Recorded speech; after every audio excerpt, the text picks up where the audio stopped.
क्या कमल, क्या पंजा और क्या पतंगा, सबने मिलकर खेल कर दिया और तीनों की डोर पकड़ने वाले ताकते रह गए। सत्ता हासिल करने के लिए बीजेपी कांग्रेस एक साथ आ सकते हैं, मतलब भगवा गमछा और गोल टोपी एक साथ। बीजेपी और ओवैसी एक साथ आ जाएंगे, अजीत पवार वाला एनसीपी भी उसी गुट में और शरद पवार वाला एनसीपी भी उसी गुट में। और यह सब हुआ है महाराष्ट्र के म्युनिसिपल काउंसिल के चुनाव में।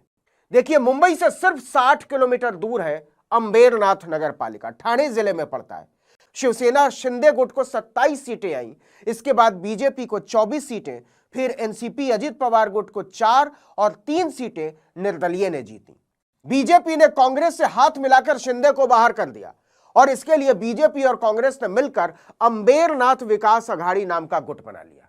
एकनाथ शिंदे सबसे बड़ी पार्टी होने के बावजूद ताकते रह गए, लेकिन बीजेपी शिंदे को हराने के लिए कांग्रेस के साथ समझौता कर लेती, मतलब कट्टर साझेदार को ठिकाने लगाने के लिए कट्टर विरोधी को जोड़ लिया। जब खबर अंबेरनाथ से बाहर निकली तब हंगामा मचा। बीजेपी और कांग्रेस दोनों ने लीपापोती शुरू की। महाराष्ट्र के विदर्भ इलाके में पड़ता है अकोला जिला। वहां की अकोट म्युनिसिपल काउंसिल के चुनाव भी अंबेरनाथ की तरह ही 20 दिसंबर को हुए थे।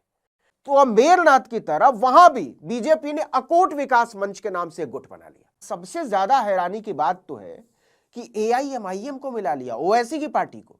प्रहार जनशक्ति पार्टी भी इसी में, शिवसेना उद्धव ठाकरे गुट भी इसी में, शिवसेना शिंदे गुट भी इसी में, एनसीपी शरद पवार गुट भी इसी में और अजीत पवार गुट भी इसी में। यानी सारी चुनौती खत्म, सब मिलकर बांट कर खाएंगे रेवड़ी। लेकिन पर्दे के पीछे का खेल जब असलियत में सामने आया तो सबकी बोलती बंद कि वोट किसी को भी दो, लेकिन आएगा तो मोदी ही। चुनाव बंद कर दो साहब, इस देश में चुनाव का कोई मतलब रह नहीं गया है।